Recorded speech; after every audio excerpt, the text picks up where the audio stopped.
Magbabahagi tayo ng maiikling kwento galing sa iba't ibang sender. Pero bago yun mga kaibigan, kung bago ka pa lang sa channel na to, kung maaari ay mag-subscribe ka muna at pindutin ang notification bell upang updated ka sa mga bagong kwento. Yun lang at simulan na natin to.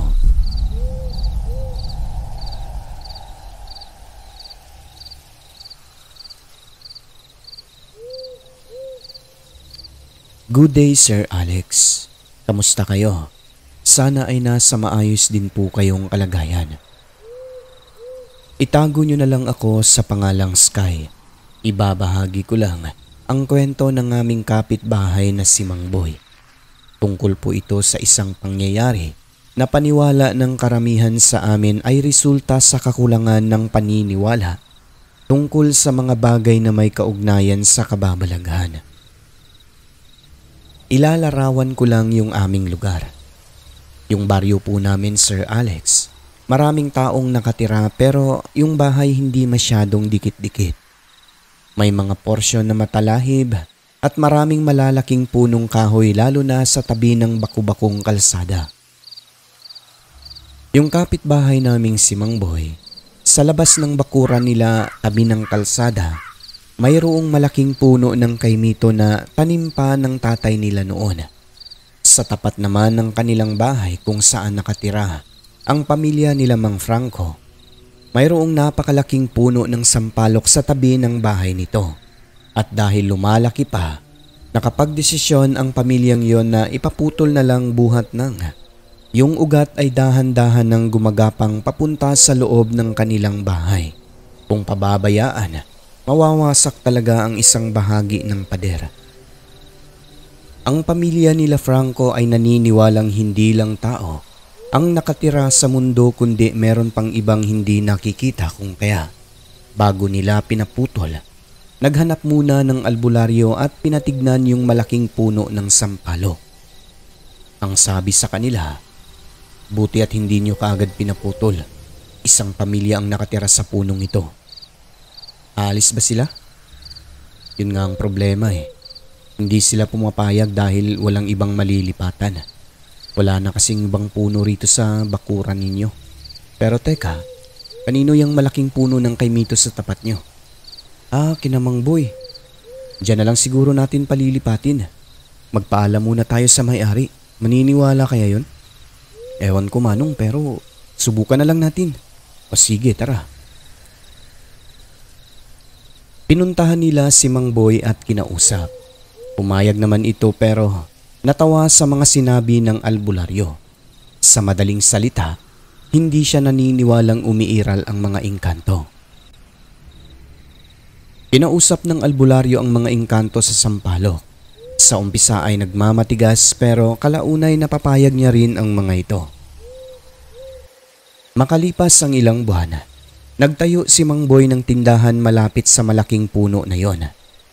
At tagalan dahil lumalaki na rin talaga ang katawan, hindi na rin nagbibigay ng hitik na bunga, pinaputol ito ni Mang Boy.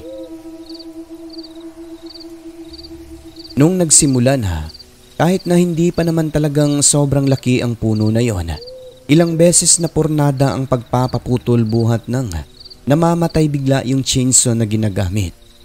Pero sa huli nun, matagumpay nilang naitumba ang malaking puno. Matapos nun, kada gabi, may naririnig silang parang iyak ng mga bata. Makalipas lang ang ilang araw, bigla na lang nagkasakit si Mang Boy pati na yung dalawang nagputol ng puno. Sa maniwala kayo o hindi umabot ng 5 araw ang tatlo. Nagkaroon ng karamdamang hindi matukoy at biglaan ang pagkamatay. Sabi ng iba, hanggang doon na lang talaga ang buhay nila, ngunit paniwala ng karamihan at base na rin sa sinabi ng albularyo, kinuha ang buhay ng tatlo bilang kapalit sa pagwasak ng mga ito sa tahanan ng mga engkanto. Kung nakinig lang daw sana sa kanya at kung nagpaalam muna bago pinaputol ang puno kung saan lumipat ang buong pamilya ng mga engkanto, siguro hanggang ngayon buhay pa ang tatlo. Kung minsan nga naman, may mga bagay sa mundo na mahirap ipaliwanag kung kaya ang iba hindi talaga naniniwala. Yung inakalang normal na sakit lang ang ikinamatay, yun pala, kinuha na inalipin at malamang sa malamang pinahihirapan ang kanilang kaluluwa.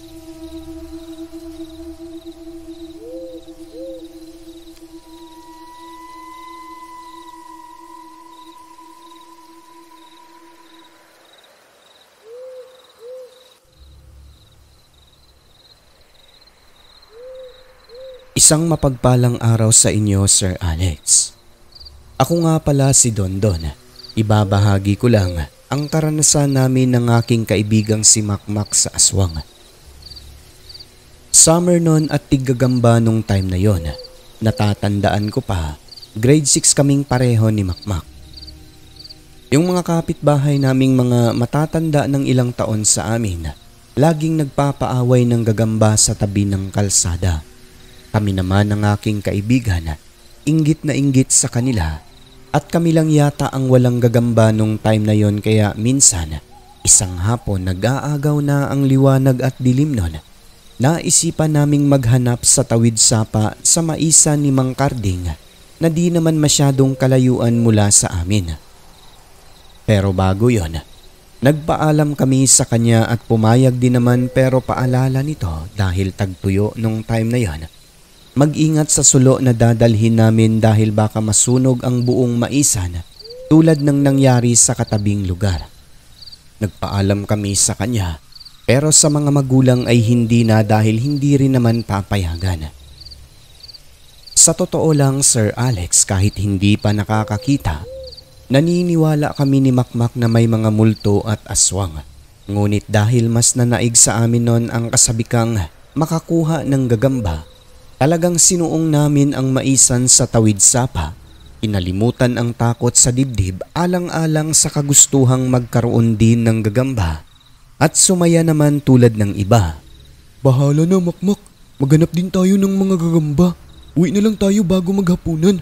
Oo, sige Dondon. Maghanap tayo. Bago marating ang maisan ni Mang Karding, madadaanan at matatanaw ang isang kubong abandonado. Ilang metro ang layo mula sa kalsadang maliit. Bukod sa makipot, nababalot ng talahiban ang bawat gilid ng kalsada doon. Ayaw naman naming maghanap ng gagamba sa bahaging yon gawa ng lagpas tao ang mga damo. Nakakatakot dahil baka makagat pa ng ahas kaya mas pinili namin sa maisan ni Mang Karding. So ayun na nga, masaya kami ni Makmak habang papunta. Mababanaad ang kaligayahan, punong-puno ng pag-asang makamtan ang inaasam-asam. Hindi naman po nabigo, Sir Alex, pagkat pagdating namin sa maisan, nakakuha kaagad ng gagamba. Sobrang saya naming dalawa dahil karamihan ay malalaki pa. Grabe to, Makmak. Hindi ako makapaniwala. Yay! Ako rin Dondon. Yay, ang swerte natin. Hindi na kami masyadong pumasok sa pusod ng maisan buhat ng sa bungad pa lang sa mga gilid-gilid. Nahahanap na namin ang mga gagamba. Dala ng kasabikang mapuno ang aming mga sisidlan. Hindi namin namalayang gumagabi na pala. Saka lang namin napansin, Sir Alex, nung makitang mataas na yung buwan na napakaliwanag ng gabi na yon. Dondon, gabi na pala ho, tignan mo ang buwan na sa taas na. Tara na, uwi na tayo. Oo, Makmak. Tara na. Maya-maya nun, may narinig kaming sitsit at sinabing umuwi na. Medyo natakot kami nun kasi hindi namin nakikita kung sino yung nagsasalita. So ang ginawa na namin, dali-dali nang umalis. Nang makarating sa kubong abandonado, Labis ang aking takot bunsod nang may gumagalaw na figura ng parang sa taong nakaitim at nakatuwad sa bubong. Kahit nananayo na ang aking balahibo nun, hindi ako nagpahalata sa aking kaibigan Sir Alex kasi kung sasabihin ko yun sa kanya, 100% paniguradong maiiwan ako. Paano ba naman kasi mataba ako habang si Makmak ay lampayatot. Pagdating sa takbuhan, habulan, hindi talaga ako uubra. Ngunit sa di inaasahan, biglang tumayo ang nilalang sa bubong kaya sa puntong yon, nakita na rin ito ni Makmak kaya naman napahinto ito sabay nagturo. Don, tignan mo may tao sa bubong oh. So ako naman, kunwari huminto na rin at hinawakan ko na yung kanyang kamay. At habang nakaharap sa bubong ng kubo, sa maniwala kayo o hindi, yung mga buhok sir ay bigla na lang gumalaw na para bang may sariling buhay. Kasabay nun humuni ang kikik kung kaya nabulabog ang katahimikan. Tinukaw ang buong lugar ng pagsisigaw at pag-iiyak naming dalawa ni Makmak habang humihingi ng saklolo. Kahit anong higpit ng aking pagkakahawak sa kamay nito, talagang nakaalpas pa rin ng aking kaibigan kung kaya ang nangyari, naiwan talaga ako. Buti na lang Sir Alex, hindi naman kami hinabol ng aswang dahil kung nagkataon, hindi nyo na talaga maririnig ang kwento kong ito ngayon. Sa sobrang sindak ko noon pagdating sa bahay, pisa lahat ng mga gagamba ko sa kamay. Paano ba naman kasi? Posporo lang yung aking lagayan nun, yung karton pa talaga kaya naman. Sa oras ng takbuhan nakalimutang may mga munting buhay pa pala sa aking kamay nun. Ayoko na sanang makipagkaibigan pa kay Makmak dahil bukod sa nasinturon ako ni Papa, iniwan ako ng aking kaibigan. Kaso ang ending nun para hindi kami mag-away, binigyan niya ako ng 2 gagamba. Sa mga sumunod na araw nun, pinuntahan namin nila kuya yung abandonadong kubo kasama ang mga kaibigan niya dahil anila baka gulong lang na ipinatong sa ibabaw. Ngunit pagdating namin doon ay walang kung ano sa ibabaw kung kaya nasabi naming lahat na aswang talaga yung nagpakita. Ganun pa man, pasalamat na lang kami noon Sir Alex buhat nang hindi naman po kami sinaktan. Siguro ay tinakot lang ng nilalang. Ang nakakapagtaka lang noon ay wala namang bantog na wakwak sa lugar namin. Sabi naman ng mga matatanda at ng aming mga magulang, baka galing pa sa malayong biyahe, nagpahinga lang saglit. Pero kahit saan pa siya nanggaling at kung anong pakay, simula noon ay hindi na talaga kami nagpupunta sa mga masusukal na lugar nang kami-kami lang ni Makmak. Nadala na rin talaga sa nakitang aswang na nakapatong sa bubong.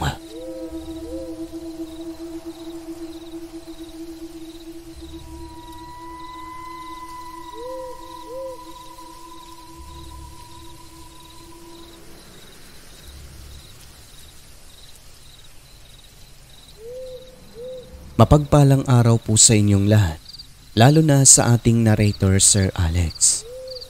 Ako po ulit Brandon ng ZDN at sa araw na ito, ibabahagi ko naman ang karanasan ng aking nanay nung mga panahon na mga bata pa lang sila. Ito ang isa sa mga kwento na lagi niyang binabahagi sa aming magkakapatid. Simula nung maliit pa lang, nakagawian na nilang magpipinsa na sa bahay ng lola naglalagit. Napakabait ng kanilang lola, kahit wala nang para sa kanya ibibigay pa sa mga apo.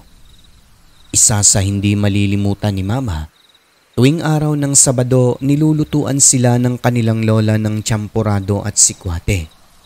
Kapag gabi naman, kung minsan ay sabay-sabay silang nagro-rosaryo sa kwarto. Sa lugar na yon, mayroong bantog na babaeng aswang, matanda, pero hindi naman nananalo ng mga kapitbahay.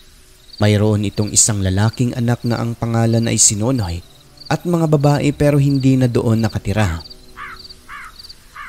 Sinonoy ay meron daw diferensya sa pag-iisip dahil kung minsan namamataan ito na nagsasalitang mag-isa at tumatawa sa daan.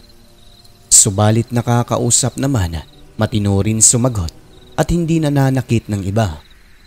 Ang laging pabirong paalala ng lola ni Mama, huwag daw lumapit sa bahay ng sinasabing aswang dahil baka atakihin sila o kaya'y saktan sila ng anak na si Nonoy dahil may konting ang diferensya sa pag-iisip. So sina Mama naman noon hindi rin lumalapit sa bahay ng bantog. Namatay na lang yung matandang yon, hindi naman nakitang naging aswang. Sa pagdaan ng panahon, naging abala na ang lahat. Matanda na ang lola nila Mama, nagdadalaga at nagbibinata na rin ang mga pinsan niya kung kaya bihira na lang sila nakakabisita. Pero kapag may pagkakataon ay kinakamusta pa rin talaga sa bahay nito.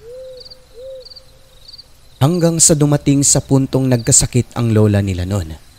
Nang minsang makakwentuhan nila itong magpipinsan, nagulantang sila sa sinabi ng lola dahil ayon dito, mayroon umanong bumibisita sa kanya sa silong ng bahay na isang aswang. Totoo, lola? Oo mga apo, pero hindi naman ako natatakot.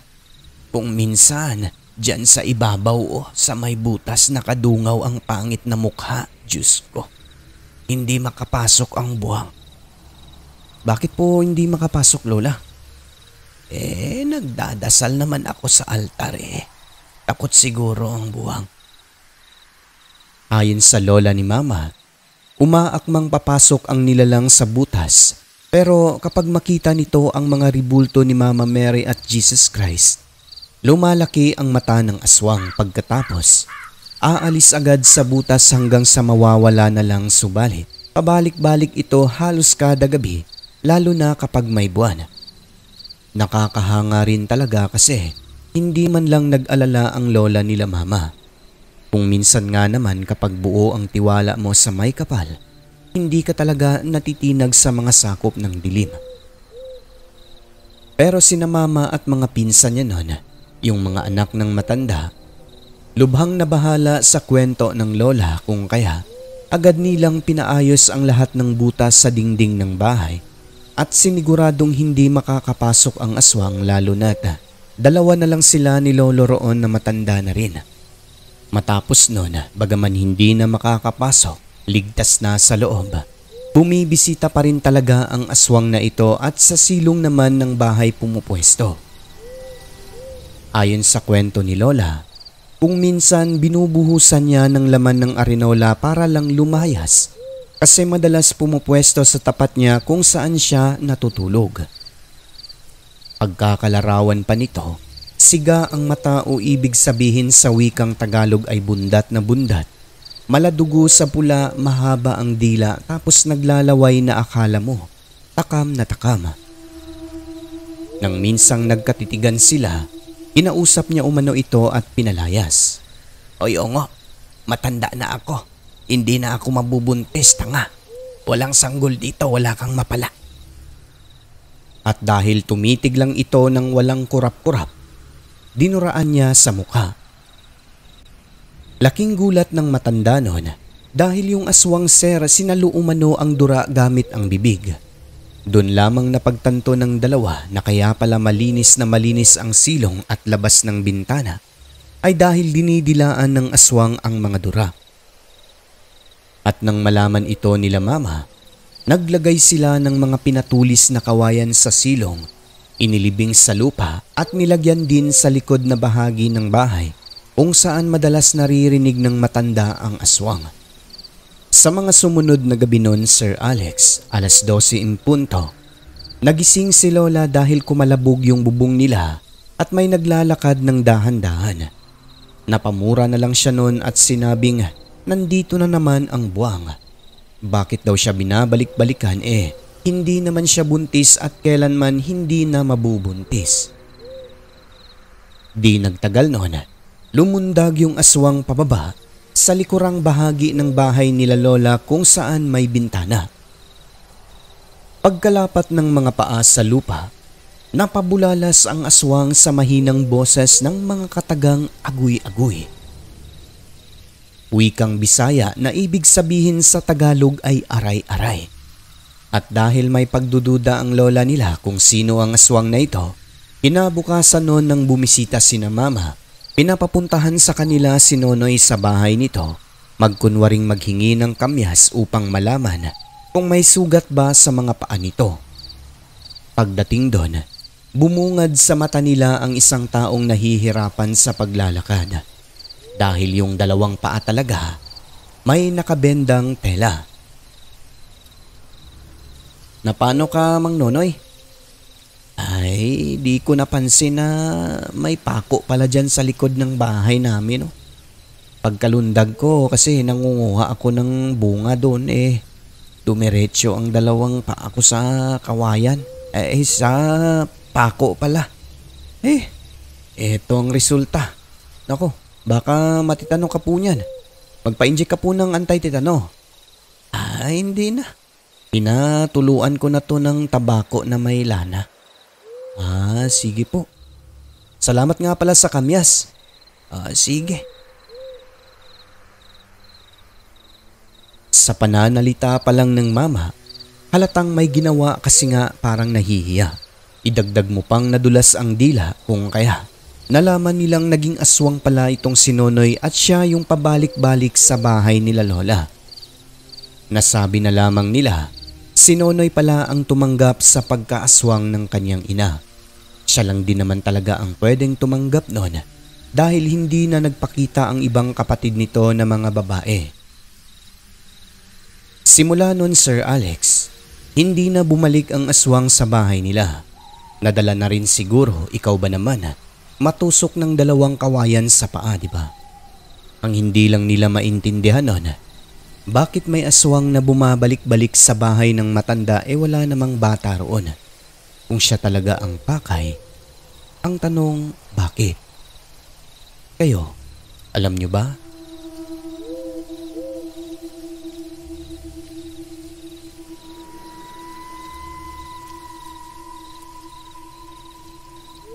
At yun na po ang aking maikling kwento, Sir Alex.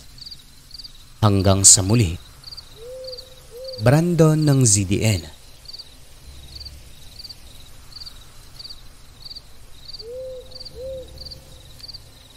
Ang mundong ating ginagalawan, nababalot ng kahiwagaan na tanging ang Diyos lamang ang siyang may kasagutan. Ako po si Alex at ito ang Southern Mindanao Creepy Experience.